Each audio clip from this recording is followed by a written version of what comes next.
Mas eu, na verdade, é uma coisa até que é antiga, porque dizem que a Justiça do Trabalho foi a única que não foi elevada oficialmente os juízes a desembargadores quando vão para o segundo grau.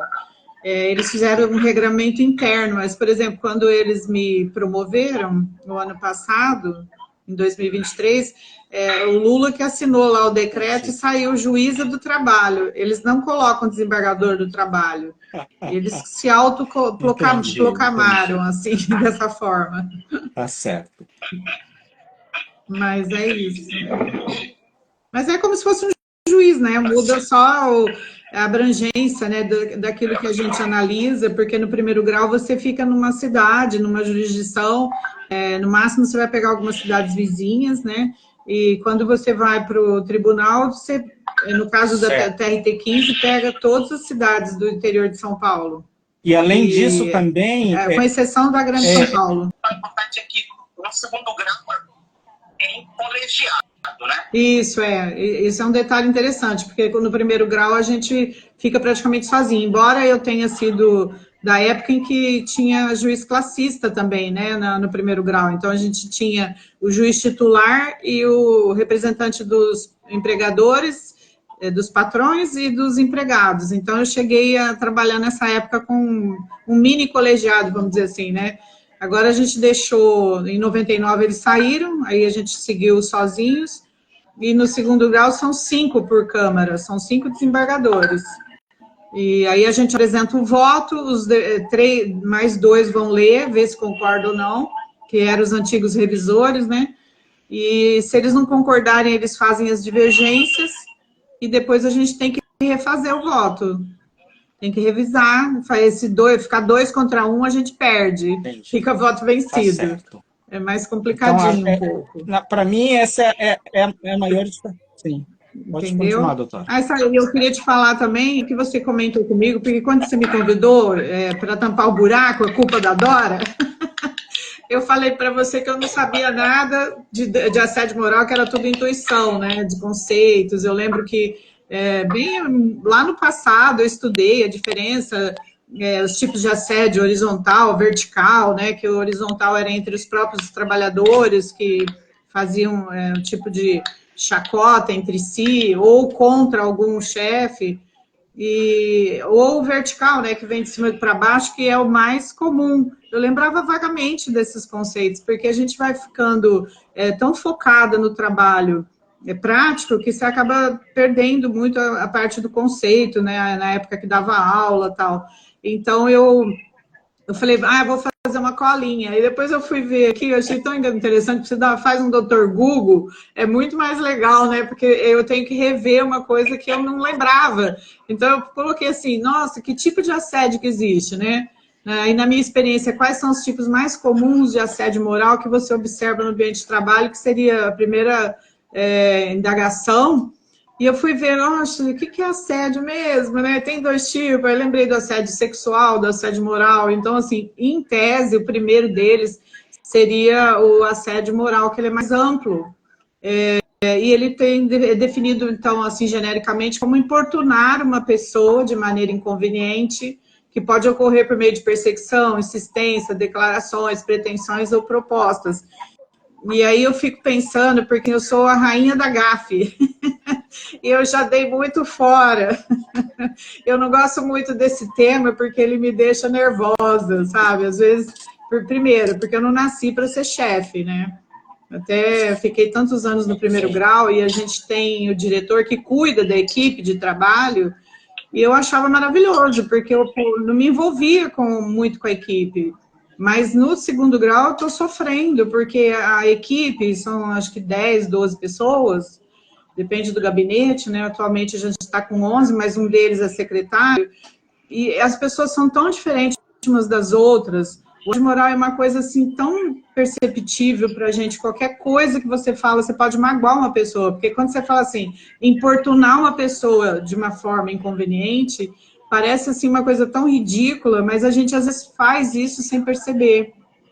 Então, eu tenho uma experiência assim, de vara do trabalho muito ruim assim, em relação aos meus servidores, porque normalmente faxineiros, assim, eu queria ser tão amiga, era tão bacana, e dava carona, e levava para cima, levava para baixo, e filhos. Eu sempre fui assim, de querer muito ajudar as pessoas, né? Dava muita liberdade, a ponto de um diretor me falar uma vez, ele falou assim, doutora, a senhora não se dá o respeito, por isso que as pessoas não te respeitam. Aí eu falei, nossa, é assim mesmo? Aí teve um outro funcionário que me salvou. Ele falou assim, não é porque a senhora dá liberdade que as pessoas não têm que saber se colocar no seu lugar. Então, a senhora não está errada, as pessoas que exageram, né? Então, por exemplo, uma vez eu fui falar para a filha de uma faxineira, né, que era auxiliar de serviços gerais, que ela estava indo muito lá, né, estava incomodando um pouquinho, mas eu fui falar com ela, ela ficou tão brava, tão nervosa, e aí a mãe depois ficou chateada comigo. Aí sabe, tem umas coisas assim do dia a dia que a gente vai vivendo, que você percebe o tanto que, de repente, assim, ser inconveniente pode partir da gente mesmo de uma forma assim, sem você saber. Então, eu acho que está sendo muito difícil para a nossa geração, que foi aquela geração que foi educada de uma forma muito... a gente fazia bullying, a gente sofria bullying na escola, né? Essa coisa do racismo também, a gente brincava muito, né, com os colegas, e a gente não sabia que estava ofendendo tanto. Para a nossa geração está sendo muito mais difícil. Eu vou dar um outro exemplo, não sei se eu estou sendo chata de dar exemplo, mas esse me marcou bastante também, porque assim, eu peguei uma agenda de uma faxineira, que eu mesma que tinha dado para ela, essas agendas velhas que a gente marca audiência, e quando termina o ano, ela vira tipo um lixo para nós, né? Então, eu passei para a moça e falei para ela, olha, isso aqui você pode usar para colocar seus lembretes, né? Eu uso em casa, às vezes, também, para dar recado para minha secretária lá. E ela pegou a agenda e aí um dia, no final do ano, eu gosto de jogar tudo fora, né? Coisa velha, renovar, passar para o outro ano sem muito papel. E eu vi que tinha dessas agendas, e eu peguei e rasguei lá umas coisas para jogar fora, mas estava no espaço dela, né? Que era numa despensa onde ela guardava as coisas. E eu achava que eu tinha liberdade com essa mulher, porque, olha, deixei até a minha máquina de lavar para ela não lavar pano na vara, vê se pode. Fui super amiga, de boa, nunca fiz diferença entre as pessoas. E aí, acho que eu joguei aquela caderneta, e eu não vi que tinha anotações dela particular, assim, de contas a pagar, mas eu nem olhei, assim, e joguei no lixo aquela agenda.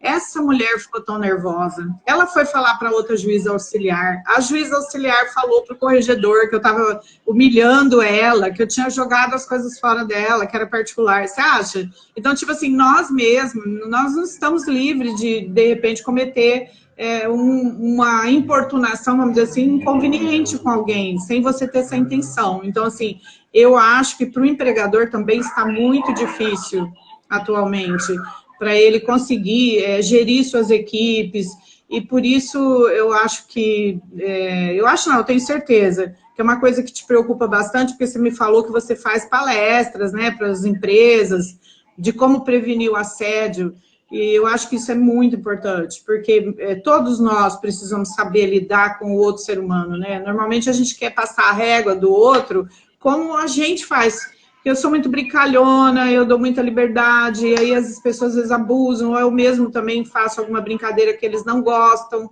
Então é tão complicado. Se você quiser me cortar, você me corta, que eu não parei de falar até agora, né?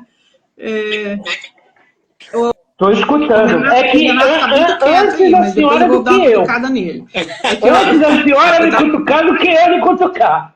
Mas fica à vontade, não se preocupa não, estou escutando.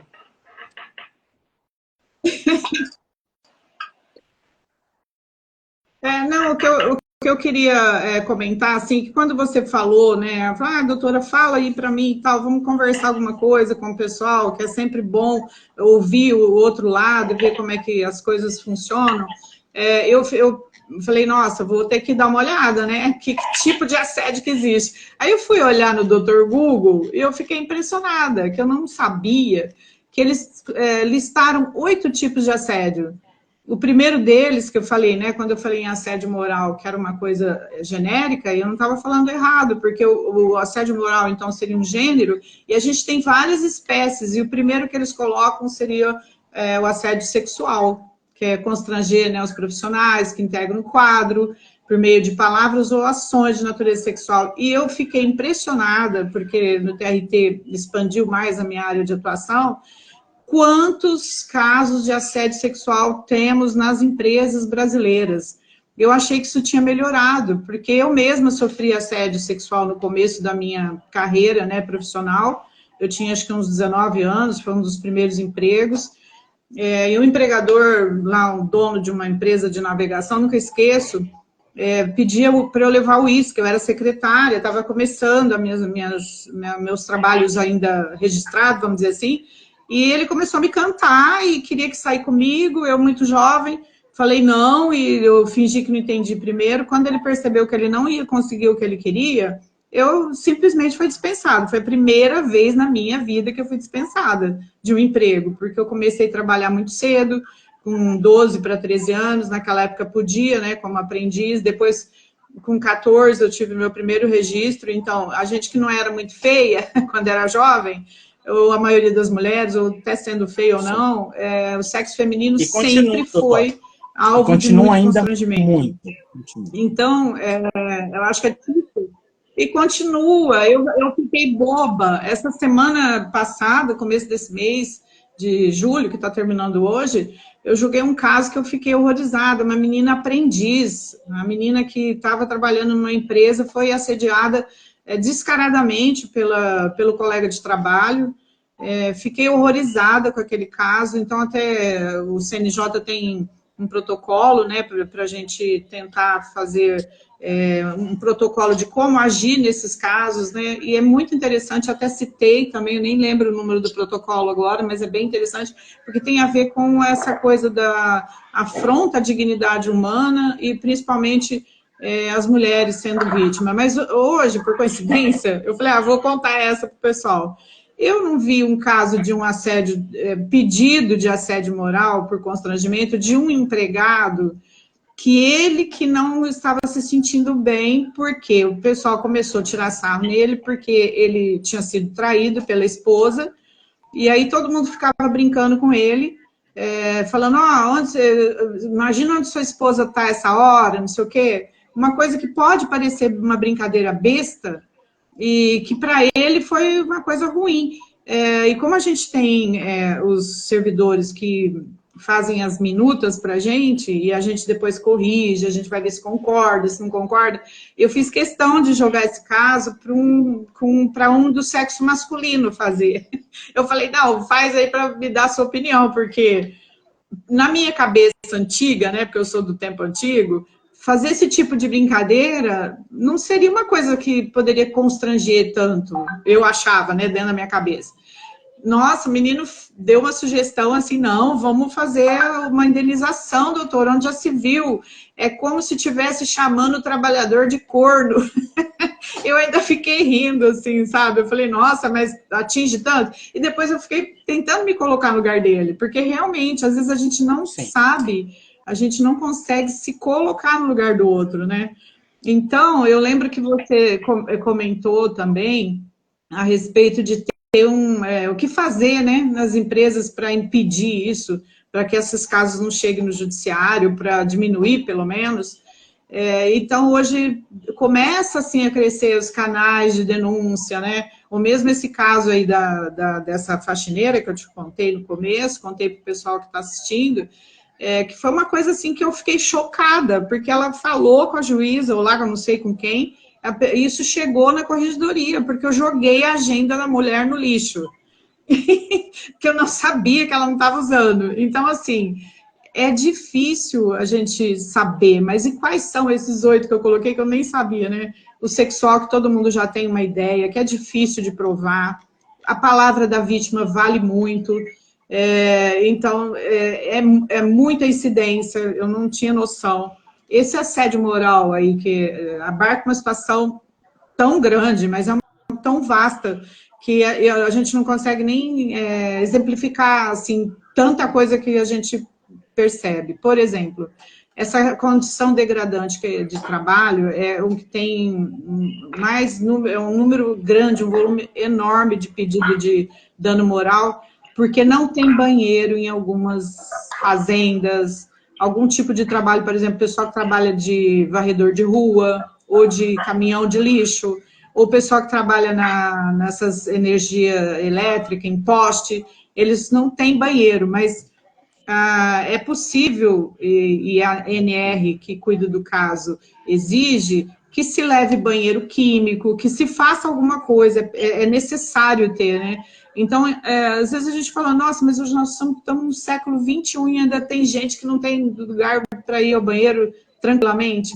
Pasmem, ainda tem, né? Aí você fica pensando, mas o cara trabalha no meio da roça, o outro trabalha no meio da rua. Como que o patrão vai fazer, né? E não tem como. O patrão tem que se virar para esse tipo de trabalhador, ter uma dignidade para poder ir ao banheiro, para poder tomar água, uma água fresca, né? Ainda mais agora na época de calor. Então, infelizmente ou felizmente, né? Infelizmente para os empregadores e felizmente para os trabalhadores, tem sido, sim, alvo de condenações. É uma coisa assim, falando, nossa, mas isso é assédio moral?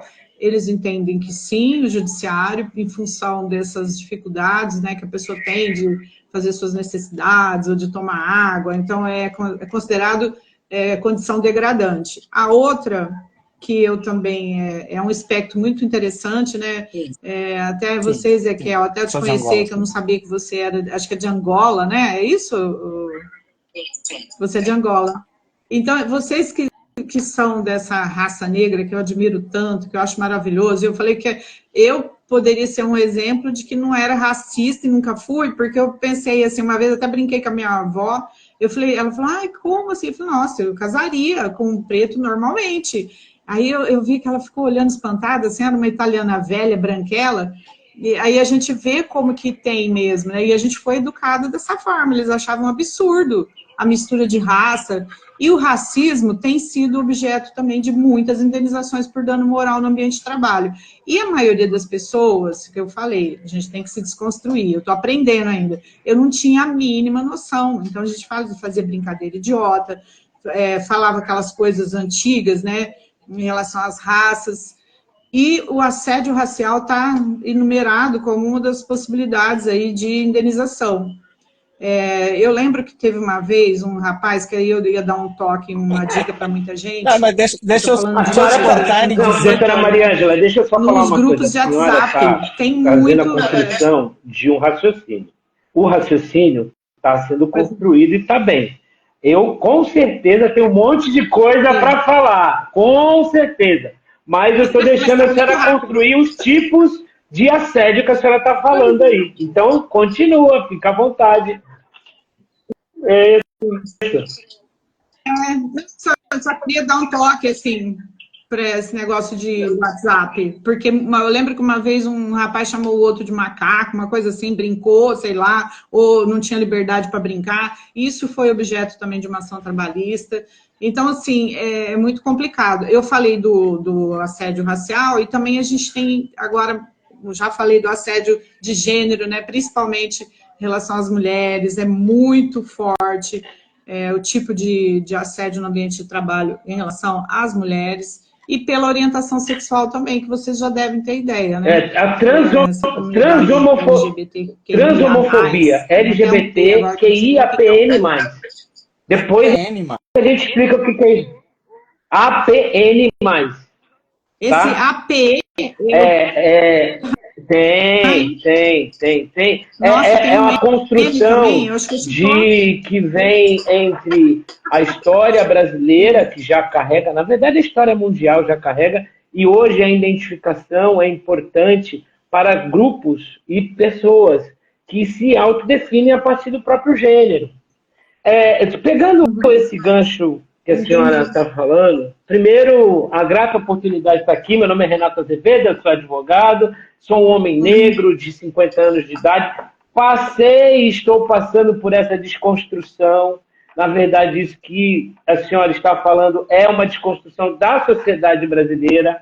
Acontece que a gente demorou muito tempo para poder cair na real e promover essa desconstrução. Para a gente lembrar aqui, a primeira vez que a legislação brasileira da época da trabalhista, da época moderna, veio falar sobre racismo é crime foi em 88. Né? Racismo é crime. E na desconstrução da Justiça do Trabalho, a legislação da discriminação é de 95 e tem a ver com a mulher, né? Sempre a mulher à frente. Uma coisa que falaste e que é muito importante lembrar, alvos de assédio são mulheres e os diferentes. E no caso não precisa ser pessoas que efetualmente fazem parte, diferentes em relação a economicamente poderosos. As pessoas brancas, héteros, ou ditas héteros e homens, eles não sofrem invariavelmente esse tipo de discriminação ou assédio que a gente está falando aqui. Eu queria só lembrar um número que é importante de lembrar, porque em 2019 o TST, Superior Tribunal do Trabalho, ele faz uma catalogação na Coordenadoria de Estatística e Pesquisa de verificar quais são os pedidos. Os pedidos que são feitos e julgados pelo tribunal. E é importante dizer que nem a advocacia está preparada ainda para fazer pedidos concretos, porque o judiciário ele tem a inércia oficial, né? A inércia oficial esperando fazer os pedidos para poder haver o julgamento. Então, eu vou trazer aqui, a senhora trouxe muitos casos importantes, mas eu vou trazer aqui alguns dados importantes também. Então, quanto? Em 19, as 10 primeiras posições da Coordenadoria de Pesquisa do Tribunal Superior do Trabalho dava conta de verbas rescisórias de aviso prévio, multa de 40%, multa do 477, férias proporcionais, 13º salário, hora extra, insalubridade, e não falava nada sobre assédio. Entre as tantas causas de assédio que são requeridas, pedidas e julgadas no TST, a primeira posição que aparece é do dano moral do assédio, que está no 29º lugar. Olha que coisa. Na verdade, a Justiça da Dignidade Trabalhista joga para o 29º lugar a discussão sobre assédio moral. O assédio sexual estava, em 2019, na posição 273, do 173º. Por mais que agora a gente tenha essa preocupação é super recente. Nossa. Porque a gente está falando de 19, antes da pandemia. E depois da pandemia, muita coisa alterou. Para passar, de novo, o comentário para a senhora, eu preciso dizer alguns números importantes com relação à mulher. A mulher, no caso do intervalo interjornada de 15 minutos, a prioridade de julgamento das causas que chegam no TST está em 80º lugar, 80. No caso da proteção especial da mulher, 348. No caso do afastamento da mulher pela Lei Maria da Penha, 649 de mil. E nem se fale aqui com relação ao trabalho escravo, que está na posição 410. Eu estou levantando esses níveis de prioridade para chegar no que me afeta mais, que é o caso da discriminação. Isso não é a discriminação racial, na verdade, é a discriminação lato sensu, no aspecto geral. A discriminação no aspecto geral, 88º. A discriminação por dispensa discriminatória, 137. E a discriminação como fator constitucional, 609. O que isso quer dizer? Os pedidos, doutora, quando são formulados, ou eles não têm muita possibilidade de ser provados, que é o mais que acontece, ou então eles são mal formulados. E as causas da dignidade humana, elas estão sendo relevadas a um patamar muito inferior do que realmente a prática demandaria. Porque a sua abjeção mostrando com razão do que está acontecendo no tribunal, na verdade, ela é tão nova, que ela surge depois de 19. Então, eu queria deixar aqui um outro dado importante, que o Ministério Público do Trabalho, que pouca gente diz que vem atuando, mas o Ministério Público do Trabalho ele é pequeno, ele é muito pequeno em relação... Eu sou um advogado constitucionalista, formalista e defensor das causas de direitos humanos focada no combate à discriminação de todas as formas, principalmente a racial. E nesse interim, em 2023, ano passado, o MPT ele propôs no Brasil inteiro 4.300 causas relacionadas a esse tipo de demanda. Nós temos um judiciário, e aí nós estamos falando do judiciário, o judiciário composto do seu auxiliar advocacia, do seu ente permanente Ministério Público e de seu julgador, o juízo, que está despreparado para encarar a grande tarefa apontada nesse novo momento, que é o combate às discriminações. Passando para a senhora, eu diria que tanto os empregadores quanto nós do judiciário, precisamos fazer uma reciclagem, empregadores e nós, precisamos fazer uma reciclagem com relação aos termos que usamos, a forma como encaramos, mas principalmente a nossa cultura de adequação do respeito às pessoas. Porque eu também fui criado num ambiente que desrespeitava os desiguais. Só que eu sou um desigual. E quando me percebi disso, desde 2005, estou estruturado para poder construir esse tipo de proposta. Na verdade, eu estou aqui para honrar a sua fala, porque é muito difícil uma pessoa se colocar como sendo em desconstrução, é muito difícil. E segundo, é muito mais fácil você contar uma vida colorida, né? E não uma vida vivida, como a senhora está falando. Então, eu só tenho a agradecer. Sim.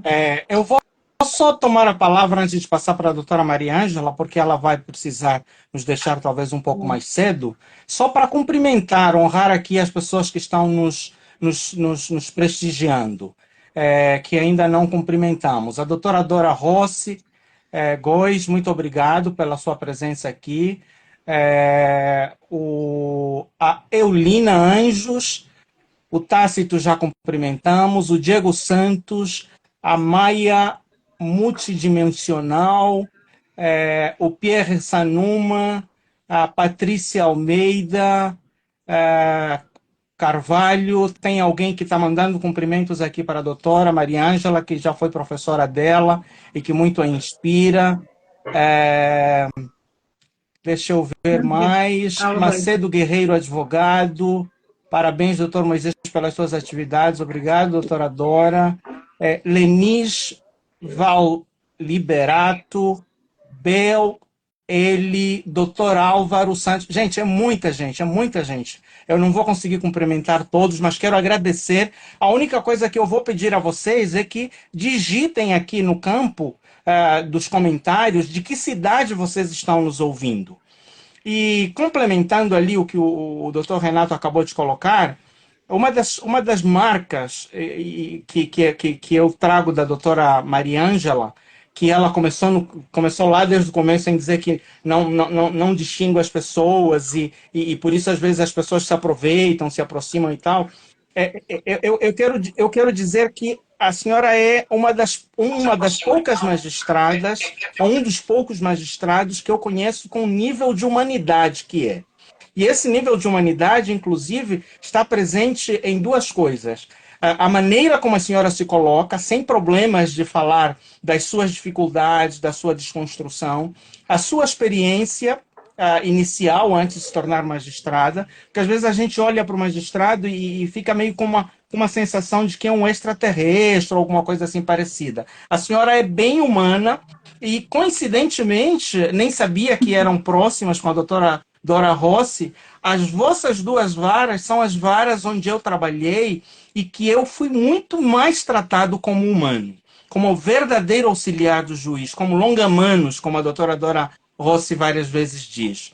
Então, assim, quero lhe agradecer por esse toque humano, por esse jeito humano, que quando a gente imagina uma juíza ou um juiz é dentro daquela bata, daquela beca, e com o martelo na mão, e a gente só vê aquilo. E a senhora se apresenta aqui como uma pessoa verdadeiramente humana, inclusive com fragilidades que acaba colocando. Então, quero muito te agradecer e dar a oportunidade agora de concluir o seu raciocínio, porque tinha nos solicitado que, se pudesse, sairia um pouco mais cedo. Então, eu fiquei toda empolgada, nem vi o tempo passar, né? Eu agradeço o carinho que você me trata, todos os meus alunos aí que também entraram na live. Agradeço o colega Renato, aí eu falo que é colega porque a gente está dentro do judiciário, somos todos um só, né? E ainda tem o quinto constitucional, quem sabe você não vai para lá também depois, né? É só querer.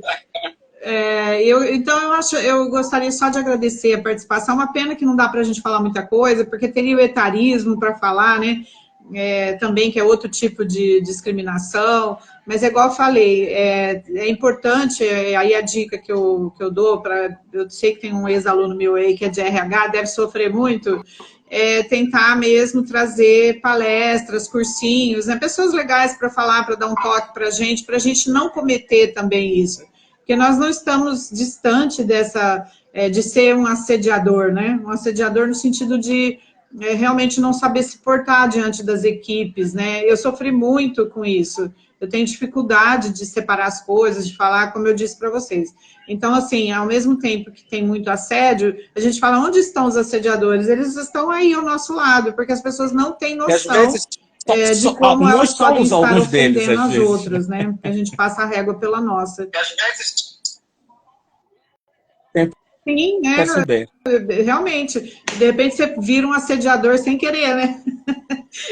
Precisa ter educação para isso, e a gente não teve uma educação legal. Então, eu quero agradecer a todos, peço desculpa porque eu acabei extrapolando o meu tempinho aí, e já vou me despedindo, porque hoje é o dia da virada, como eu falei, né? Hoje é o dia de terminar até meia-noite para a estatística, que é outra coisa, que é um assédio moral aí, organizacional, hein? Eu esqueci de falar, porque o judiciário fica impondo metas aos seus juízes, estão todos adoecendo também, um exagero, a gente não tem tempo para dar o tempo que cada causa merece, então é uma coisa horrível, a gente também se sente mal por isso. Então, eu vou já me despedindo de vocês e agradeço. Mas eu vou ficar escutando aqui, vou ligar meu computador aqui. Mas se precisar, logo a gente dá uma esticadinha, né? Não tem problema nenhum. É só uma questão de consenso aqui.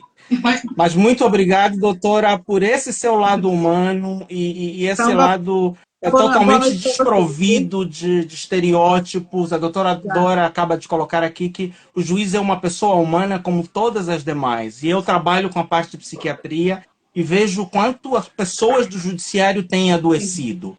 Então, assim, foi muito legal a senhora trazer isso aqui como humana, não necessariamente como uma crítica, mas como humana e para mostrar que também está sujeita a pressões e situações desagradáveis que todos os outros profissionais estão sujeitos. Sim. Com certeza. Então boa noite. Vou ficar escutando vocês aí, vai falando. Entra você na live. Meu nome é Ezequiel, eu sou médico, tenho trabalhado por muitos anos como perito. Se a senhora quiser desligar a câmera, também pode ficar à vontade, que estamos liberando a senhora.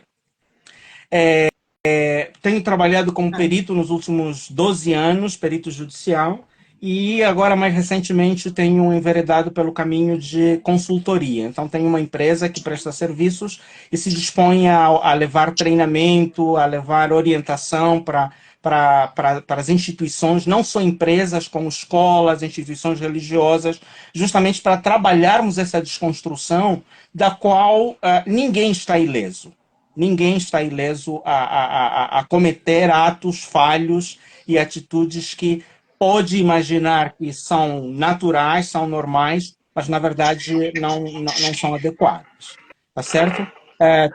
A doutora acabou de nos deixar aqui, estamos também com o doutor Renato, que é advogado lá na região da Baixada Santista. Coincidentemente, os dois se formaram lá na região de Santos. Tenho percebido que Santos é um celeiro importante Antigamente eu só conhecia Minas Gerais, como um grande celeiro de mentes brilhantes e de pessoas formidáveis.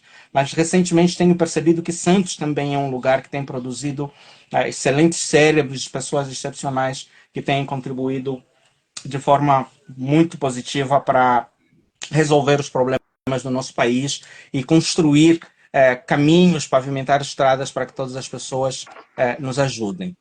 Só quero ler aqui mais uma fala. Gostaria de ressaltar que se faz importante abrir os espaços, pois quando falamos principalmente da população preta, muito do conhecimento não está no meio acadêmico. Quem está falando isso é a Aline Estevão 5. Aline, se puder nos dizer, não só a Aline, como todos os outros, poderem nos dizer de que cidade vocês estão nos falando.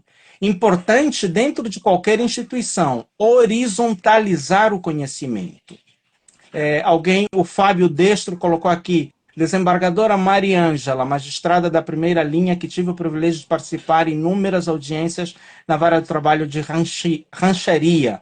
Muito sucesso sempre. Doutora Dora, parabéns, Mari. Obrigada a todos os meus queridos ex-alunos, está dizendo a doutora Mariângela aqui. A linha da Baixada Santista. Só para complementar a fala do doutor Renato, e aquilo que nós estávamos conversando até agora há pouco tempo, na live de anteontem, e vou aproveitar para fazer o convite para a live de depois de amanhã, onde vamos falar sobre inteligência emocional de uma forma mais abrangente, eu fiquei surpreso com a informação de que 90 anos depois é a primeira vez que uma mulher advogada preside a seccional aqui de São Paulo. Então, assim... Tem outra coisa que vai te deixar mais assombrado ainda. 91 anos depois, o pleno do Conselho Nacional autoriza cotas para negros ocuparem espaços de liderança na diretoria da OAB. 91 anos depois.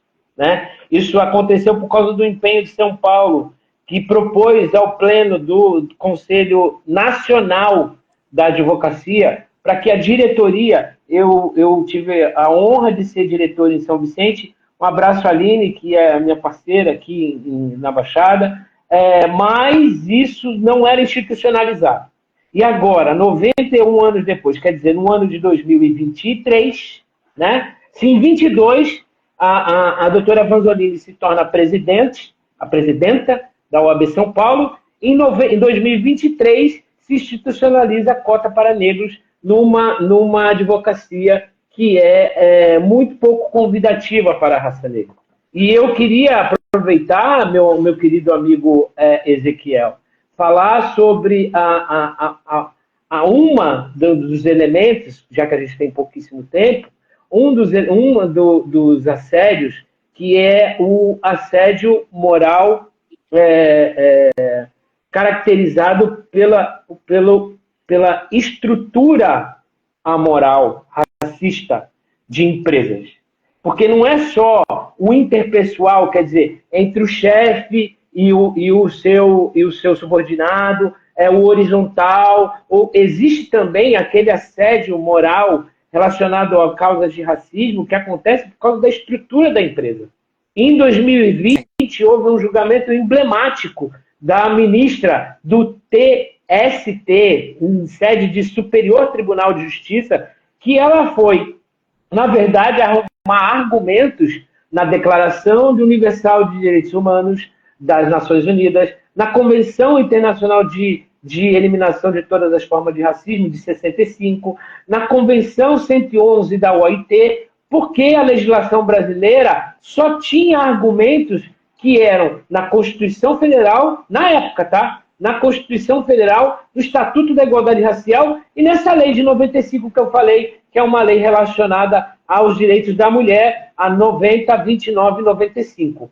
Neste momento, uma empresa, não vou dar cartaz para a empresa, até porque é um laboratório. Aliás, eu lembrei agora, é o Laboratório Fleury S.A. Esse laboratório, ele foi condenado porque ele tinha um guia.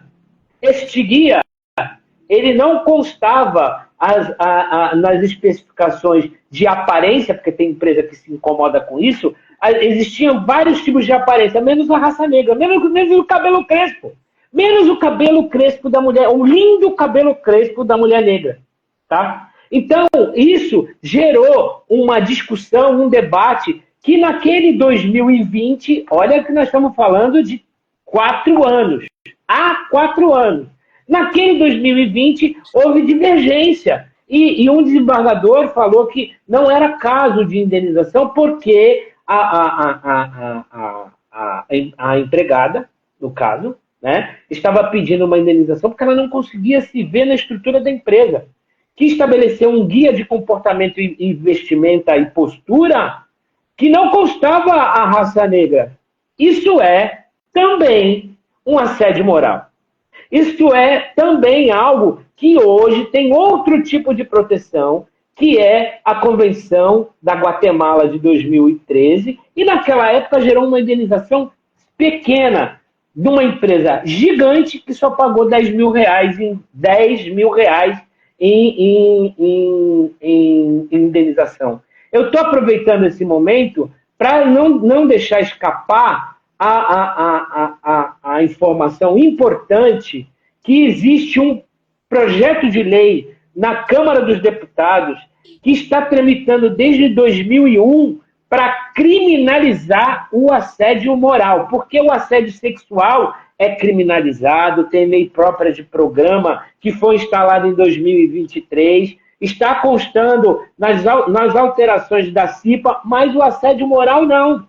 Esse todo assédio moral que a gente está carregando a informação aqui, ele ainda está em tramitação. Agora, na Comissão de Constituição e Justiça e Cidadania, e o PL dele, anotem, o projeto de lei é o 1521/2019. Ele vem tramitando, então, há quase 20 anos.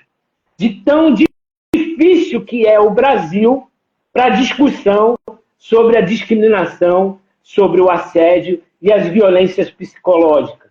Lembrando que o Brasil foi o último país do hemisfério sul e do lado ocidental do racismo.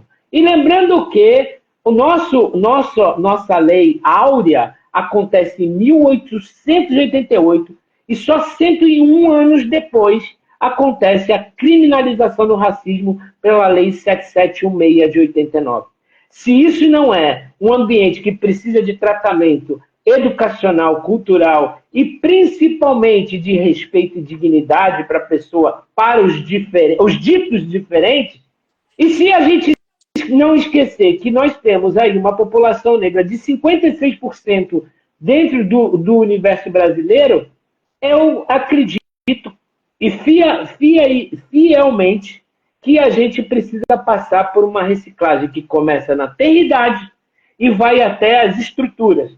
Porque, como disse no começo, o judiciário não está ainda preparado para constituir e estabelecer um combate efetivo ao racismo. Quiçá, então, as empresas, quiçá, então, a população em geral.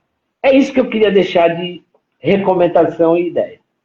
Ótimo, ótimo, ótimo. Você falou aí das questões relacionadas à mulher, né? E eu também fiquei surpreso ao saber que as mulheres levaram 90 anos de luta para terem o direito a andarem de calça aqui no Brasil. Não sabia que e isso também foi necessário ter essa luta, ter essa batalha. Então, assim, nós temos uma...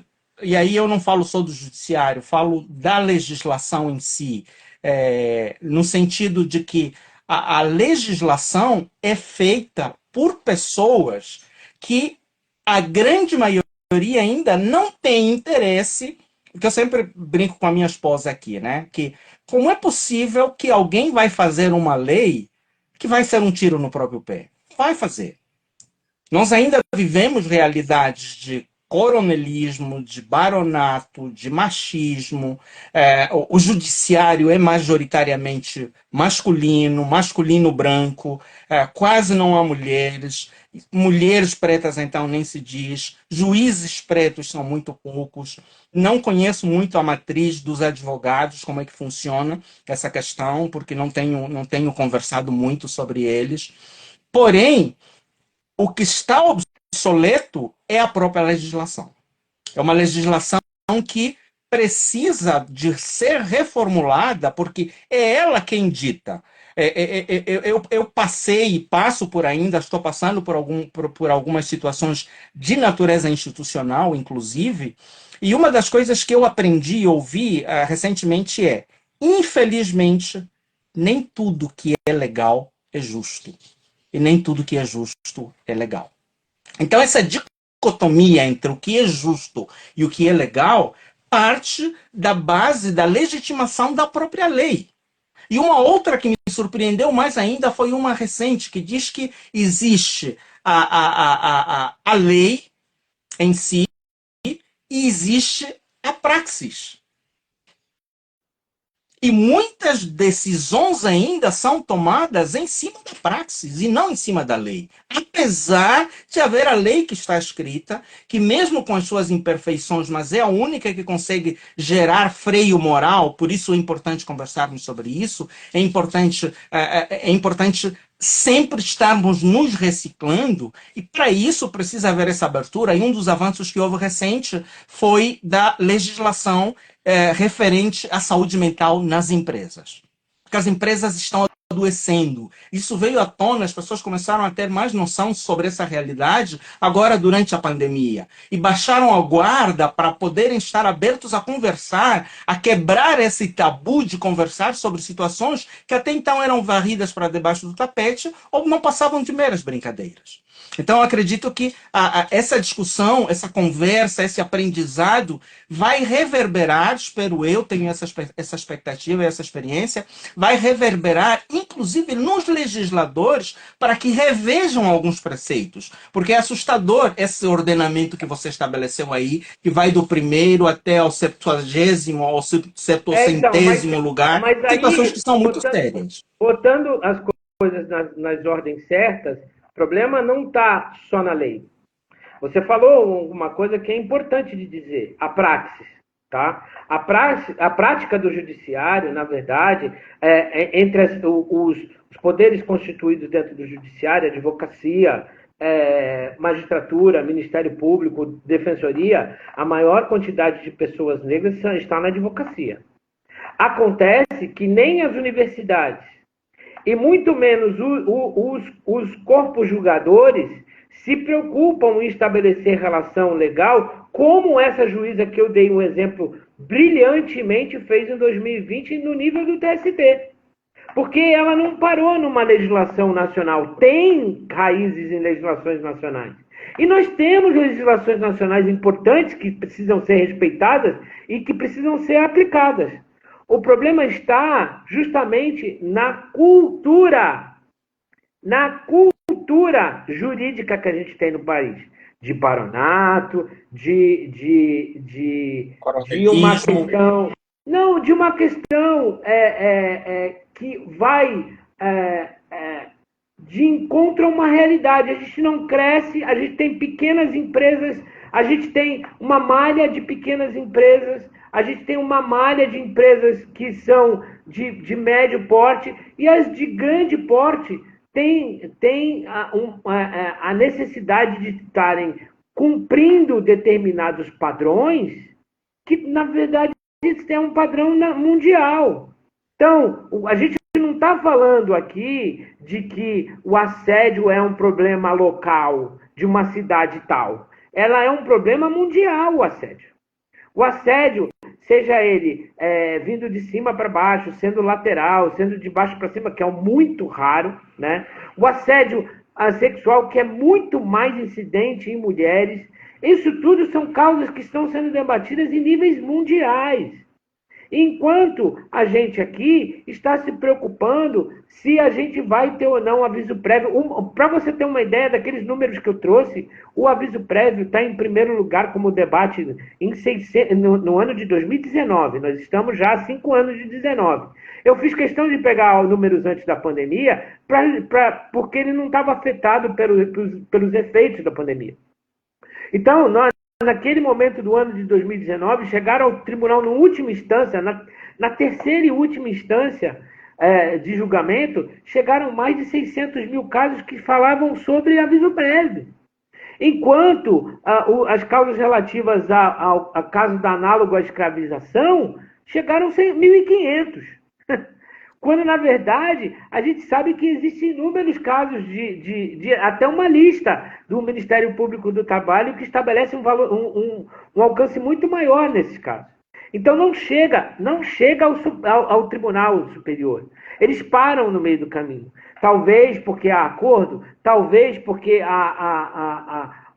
não há uma tramitação, mas, ora bolas, é uma das causas muito marcantes da gente defender a dignidade humana. Então, como é que a gente tem números assim?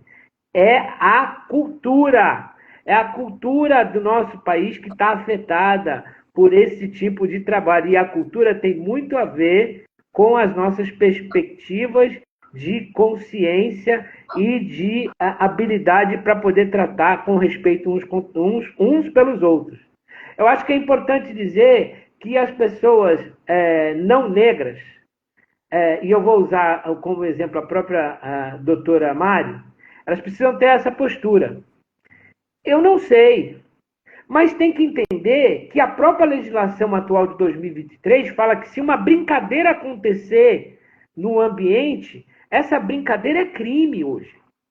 Aliás, não existe mais espaço para dizer que não é crime, tá a lei. E é por isso que eu queria que você, na verdade, pensasse um pouco quando você acusa a lei. Não é a lei. Eu acho que o segundo momento que você falou da prática, da praxis, esse sim é algo que precisa ser mudado, renovado, desconstruído. Porque temos lei. Temos lei. E não falta lei para esse. Só que a lei não é efetivamente aplicada.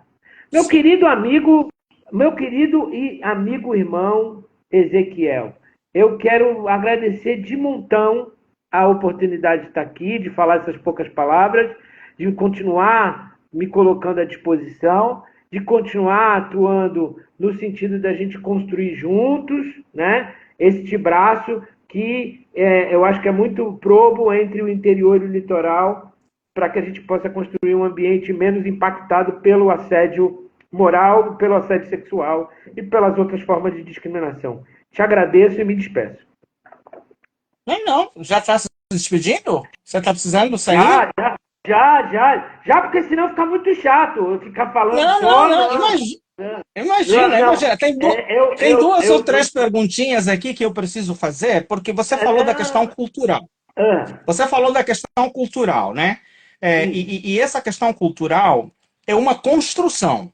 Toda cultura é fruto de uma construção, e uma construção de longa data. E eu tenho aqui algumas perguntas que eu acredito que são perguntas... Nós estávamos até agora num debate um pouco nas alturas. Eu quero trazer para algumas coisas práticas, que são perguntas que a nossa população faz no dia a dia, e nesse dia a dia, a não ser que o seu tempo esteja limitado, você tenha outro compromisso. Isso ok. A gente tinha combinado até as 20 horas, mas diga lá, uma pergunta dá para matar. Tá. Então, assim, quero fazer... Eu vou fazer as 3 e você responde na medida que você pode responder.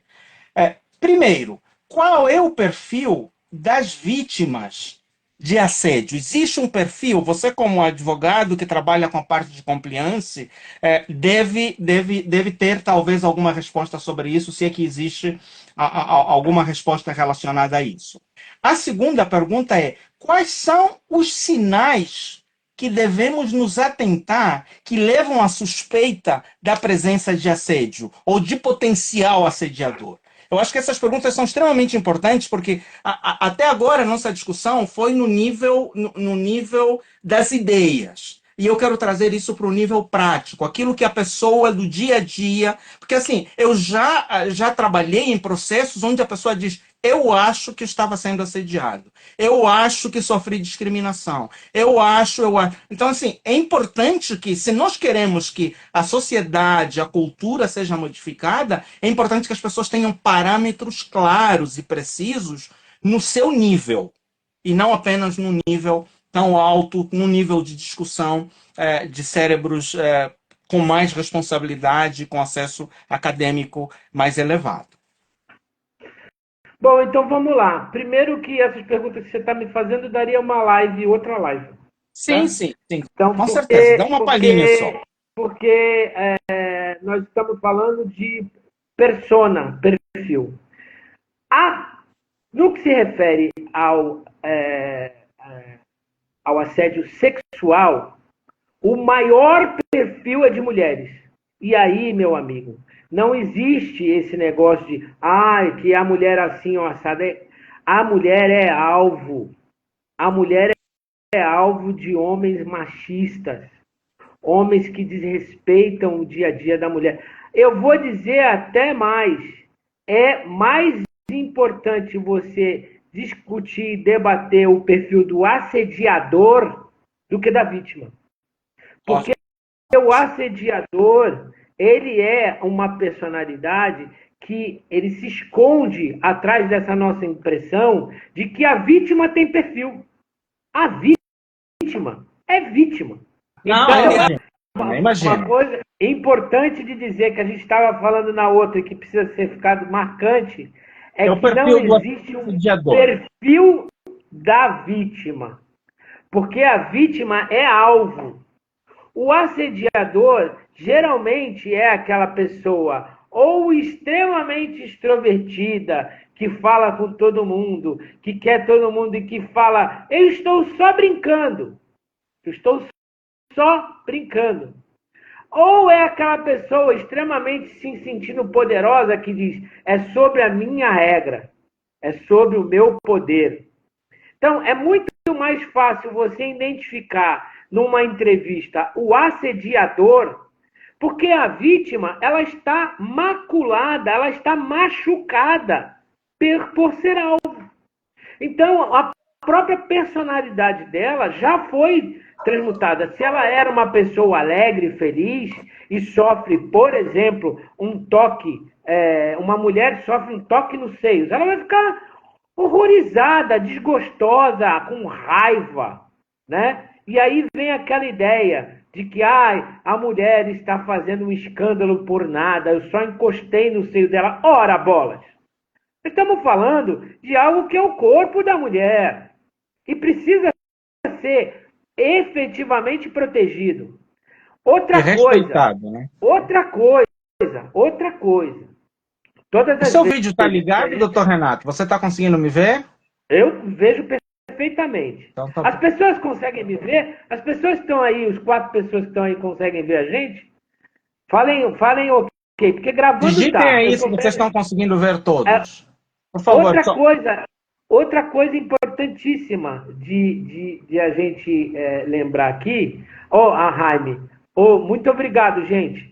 Valeu. Outra coisa importante da gente lembrar aqui é que a gente precisa ter efetiva investigação. Não adianta acontecer um caso relacionado a dano moral laboral, que no caso é um assédio que nós estamos falando, seja ele sexual, seja ele um assédio moral, seja ele uma discriminação, e não haver apuração, porque o problema vai continuar dentro da empresa. Infelizmente, doutor Renato, e aí eu não quero acusar a lei, eu quero apenas fazer constatações. Eu acho que eu não tenho nem esse poder de acusar a lei. Mas, assim, quando são colocadas uma série de barreiras, de dificuldades, no sentido de prova aqui, prova colar, de interesse desse e daquele, a gente sabe, principalmente no que tange ao assédio institucional, que muitas das pessoas que têm essa responsabilidade de apurar, elas são cúmplices. Então nós não estamos falando da lei, nós estamos falando da prática. É exatamente aí que eu quero chegar. Porque, assim, mas vamos supor que essa pessoa é um agente da lei, é alguém ligado ao judiciário. Eu vou pegar, por exemplo, exemplos concretos relacionados a aquilo que deveria ser a vocação e o trabalho do Ministério Público. Você mencionou aí... Você mencionou... Como? Não, então, estou de novo te chamando a atenção para um fato. A gente tem que dividir a letra da lei, o que ela permite, tá? E a prática da aplicação dessa lei. Sim, sim. Então, assim, a letra da lei e o que ela permite, houve uma novidade que precisa ser colocada em prática em 2022, que é a atuação da CIPA, do Comitê Interno de Prevenção a Acidentes e Assédio. Então, que não fazia parte da legislação anterior, certo? Até 2022. Então, nós temos em 2022 uma outra legislação, que é um decreto nacional, trazendo à luz um estatuto que é a Convenção Interamericana de Combate ao Racismo e a outras intolerâncias. Então, uma coisa é você não ter acesso à informação do que existe. A outra coisa é você, tendo acesso, não aplicar. Mas a legislação existe. Sim, sim. Então, não é a lei a culpada. Não é a lei. Na verdade, é uma falta de interpretação e de uso das legislações existentes. Tem uma lei que está desde 2010 aí para ser aplicada, que é o Estatuto da Igualdade Racial, que não é aplicado, que poderia ser usado nesse... Então, não é a lei.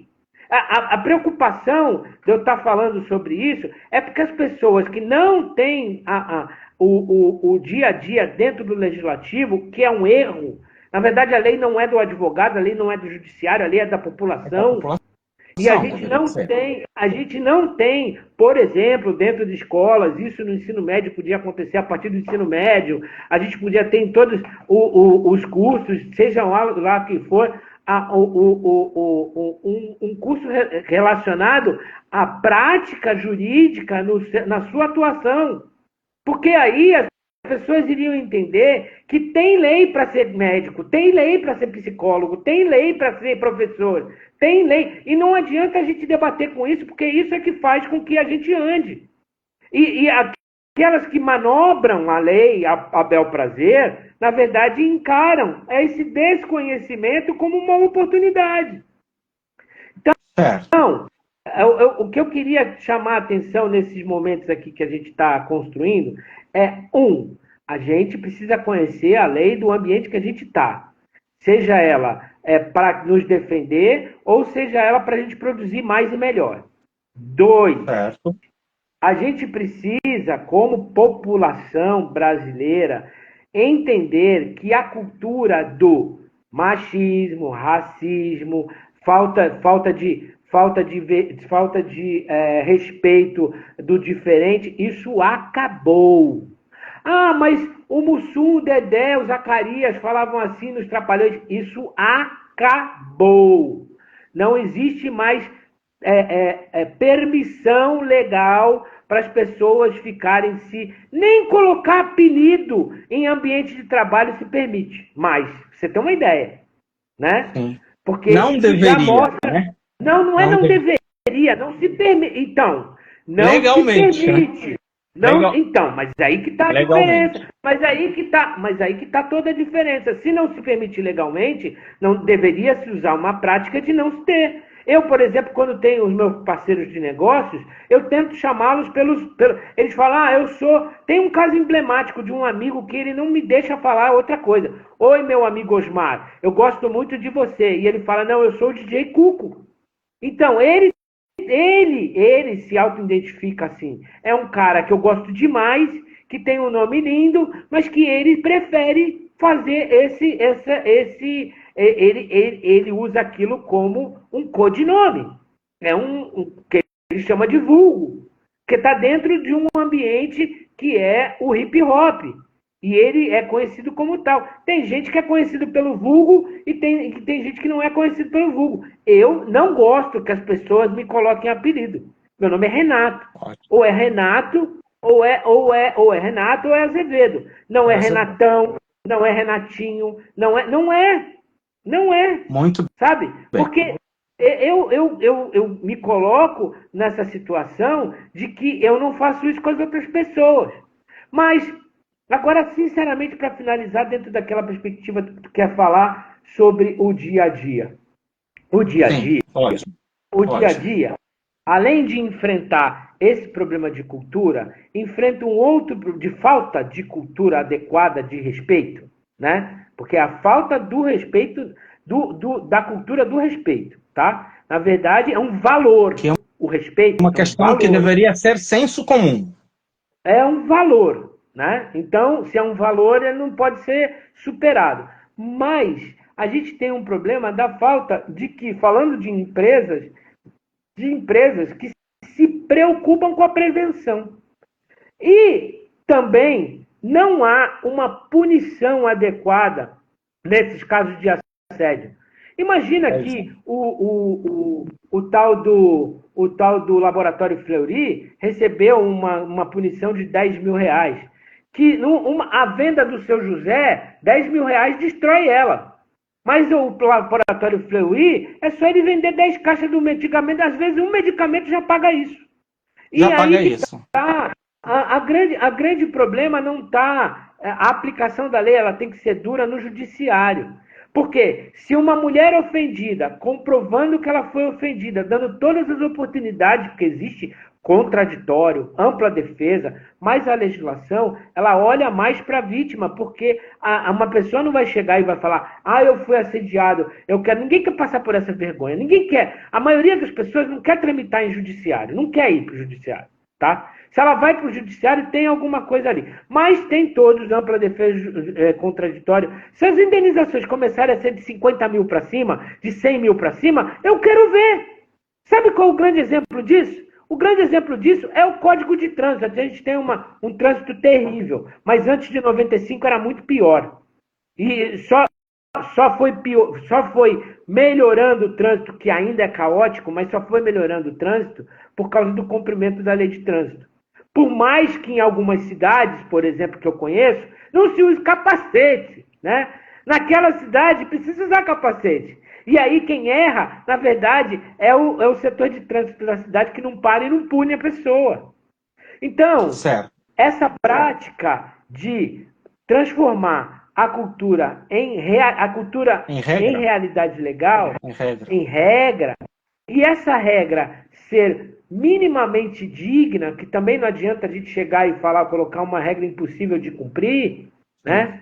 A falta do cumprimento da Lei 10.639, que estabelecia a história da África e a história da construção do Brasil por negros e negras, tá? É um exemplo disso. A gente está passando por tudo isso, mas se fosse cumprido desde o momento lá em 2004, a gente já teria 20 anos de cumprimento de uma lei. Nós teremos quase uma geração inteira falando sobre esse assunto. Mas aí é muita coisa para falar. Sim. Eu respeito aí, tem a questão do tempo também que precisamos respeitar, especialmente o seu. Mas eu quero terminar falando duas coisas. A primeira é essa questão de que não adianta algo estar escrito se quem é responsável pela sua aplicação não usa isso como régua. Usa como régua o seu senso, o seu interesse, os seus interesses, porque, na verdade, a quem interessa a aplicação de algumas questões da lei? Ezequiel, você lembra quem você votou para vereador? Eu não voto aqui no Brasil. Beleza. Já começa a te dizer que você precisa ter um título de eleitor brasileiro, que é possível, né? Mediante sim. um procedimento. Beleza. A sua esposa é brasileira? Ela é brasileira. Ela votou? Votou. Tá bom. Ela foi conversar quantas vezes com o vereador dela nesses últimos 4 anos? É uma boa pergunta. Então, eu estou só te posicionando porque a responsabilidade, na verdade, é nossa. É nossa. Eu fui falar. Eu fui falar, não é de quem... Porque, assim, eu fui cobrar. E aí, tem um alvo de um tipo tem um alvo típico, tá? De um tipo de assédio, e é um assédio social, que é um ditado brasileiro. Prego que muito aparece, toma martelada na cabeça. Tá? Eu que o diga. Então, isso acaba acontecendo com... Você estava querendo saber sobre perfil de vítima? As pessoas que querem as coisas certas no país acabam sendo vítima na sociedade, dentro dos empregos. Esse perfil é algo destacado por causa da cultura brasileira. Pois é. Aqui, você falou aí do exemplo, você falou aí de um exemplo de uma indenização mínima. Eu só vou te dar um exemplo. Eu sofri um acidente de trabalho, fiquei dois anos e meio parado, sem poder trabalhar, fechei o meu consultório, passei por uma série... E foi definido... Eu quase morri e foi decidido legalmente uma indenização de R$10.000. Que não é compatível com a gravidade do que aconteceu. E pior, 5 anos depois, eu não recebi essa indenização. Existe uma padronização de fato, e não é de direito, uma padronização de fato, de indenizações na área da justiça do trabalho, que tem uns regulamentos muito equivocados, tá? Que faz parte, por exemplo, da possibilidade de ser alterado. Porque tem alguns casos, principalmente quando a pessoa está muito na mídia, né? Ou quando a pessoa é da mídia, quando há um indenização é diferente. Os valores se multiplicam, né? Então, você aí percebe? É como se houvesse uma multiplicação de valores que a gente não sabe de onde é que vem esse padrão. Mas aí você percebe quando eu questiono as questões ligadas à própria legislação? Então, eu queria só te colocar a posição de que não é a legislação. E isso é algo que, saindo da boca de um formador de opinião, preocupa. Sim. Tá? Se daqui para frente você falar a prática da legislação, a prática das pessoas que aplicam a legislação está equivocada, e eu estou vendo aqui na lei que existem essas possibilidades, aí eu concordo. É a prática. Mas falar é a praxis. É a cultura da prática. Porque as pessoas não querem se responsabilizar do tamanho do problema.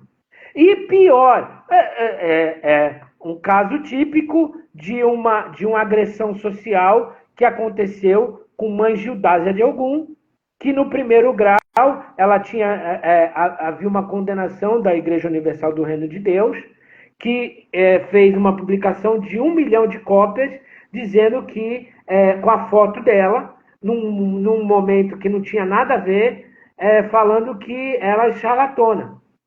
Essa mulher teve um problema coronariano seríssimo, que chegou a morrer. Isso aconteceu na Bahia, tá? Houve uma condenação de R$1.900.000, que quando chegou no Tribunal Superior foi para simplesmente R$190.000, 10 vezes menos. Você percebe?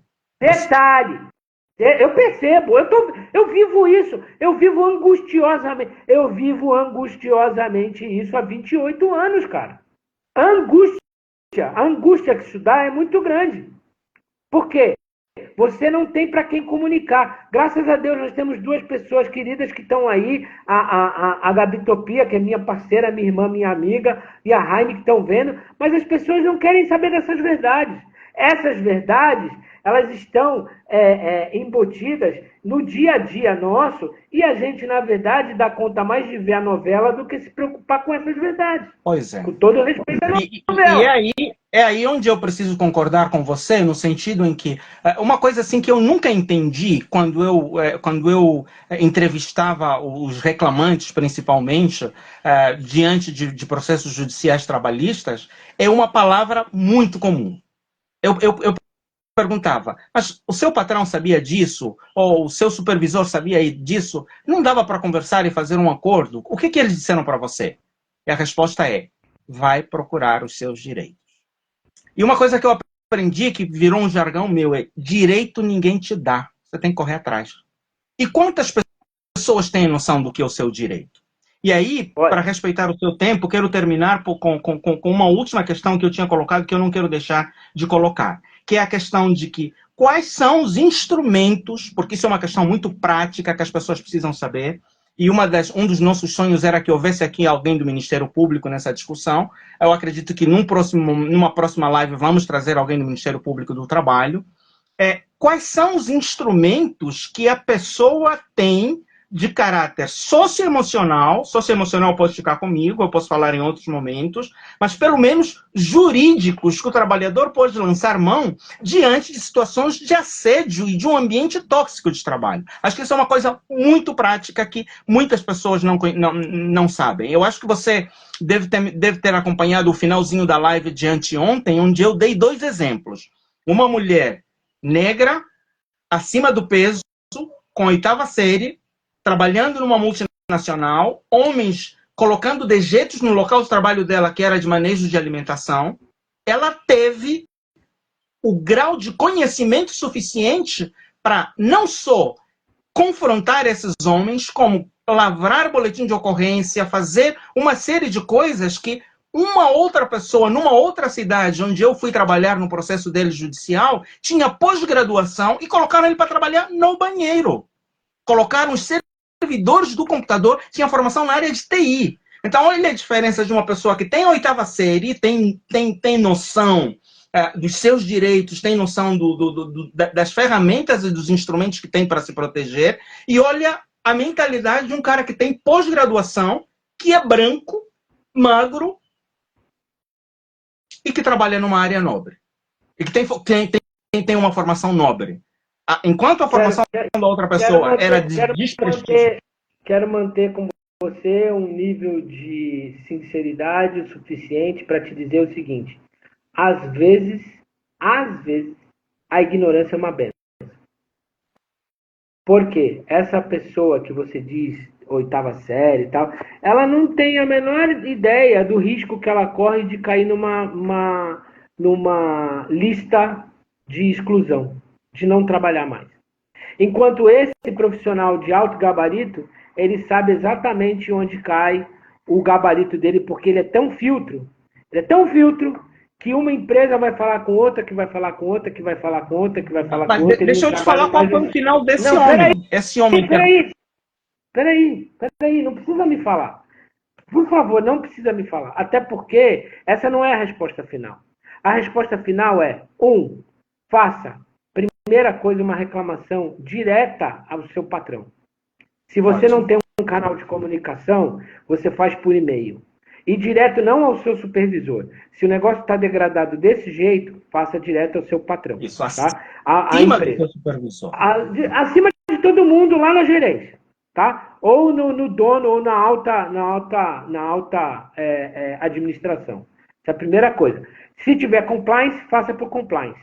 Que é tem um departamento específico para esse tipo de situação. É um grupo dedicado a fazer a apuração de incorreções e irregularidades que acontecem dentro da empresa. Isso é compliance.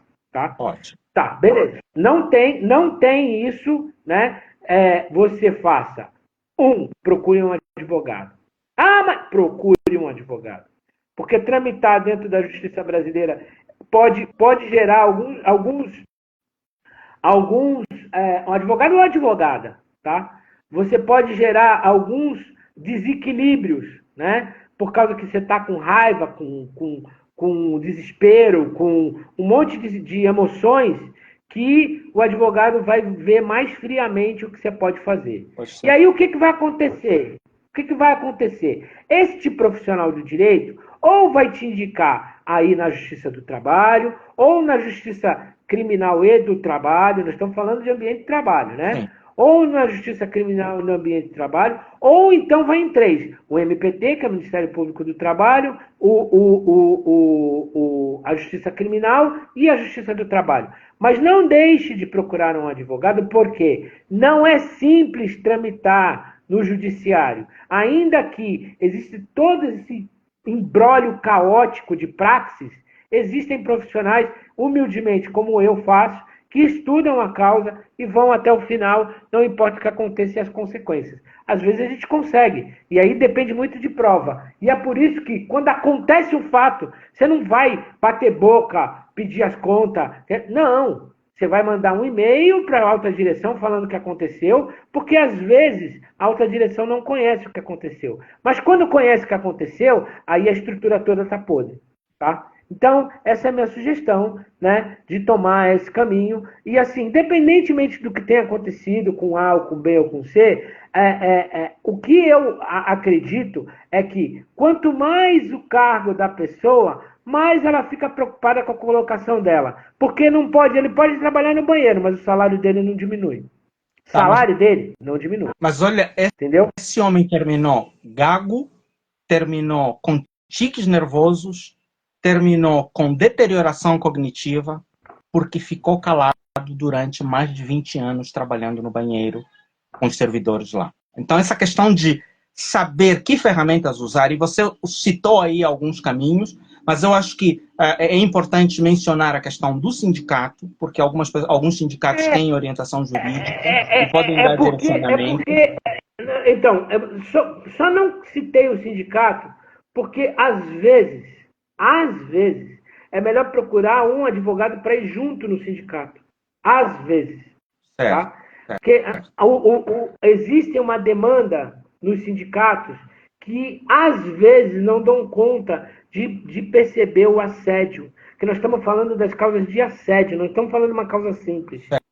E aí, os sindicatos... quantos sindicatos você conhece que tem área de saúde mental? Nenhum? Pouquíssimos. Eu conheço um. Pouquíssimos. Um. Mas, na verdade, a minha ideia foi mais no sentido de trazer ferramentas alternativas, né? Tem a questão do sindicato, alguns sindicatos têm advogado, e também tem a questão da defensoria, porque nem todas as pessoas, às vezes, trabalham... Defensoria pública... Amigo, a Defensoria Pública Estadual, que é a única defensoria que tem, ela não atua nessas causas. Não atua nessas causas. Trabalhista, não atua nessas causas trabalhistas. Defensoria Pública Estadual, que é a única que... A Defensoria da União, ela não faz ações trabalhistas. Então, é advogado, sim. Importante que a pessoa entenda que o advogado está lá para servir a justiça. É um advogado que... Alguns sindicatos têm os seus advogados, ótimo, maravilha, mas a maioria das vezes das ações trabalhistas ou é o MPT, ou é a própria pessoa que pode tramitar na justiça sozinho. Eu não recomendo, tá? E a advocacia. Agora, não é o fato... Você levantou uma pulga atrás da minha orelha, Renato. Não é uma pulga. Não existe defensoria trabalhista, amigo. Não, uma dúvida. É uma dúvida. É uma dúvida que é minha, mas pode ser também de outras pessoas. Até porque eu não sou brasileiro, não conheço todas as situações. Recentemente, em uma das situações que eu tenho vivido, procurei alguns órgãos e me recomendaram procurar a defensoria. Tudo bem que o meu caso é da justiça civil. É só para eu entender as atribuições aí. Beleza. Acabou de matar a dúvida. Na justiça do trabalho não tem a atuação da defensoria. E na a justiça civil? Na civil. Justiça civil. E olha, vou falar, pelo acúmulo que tem, primeiro você nunca passaria porque você não ganha menos de 3 salários mínimos. Sim, não.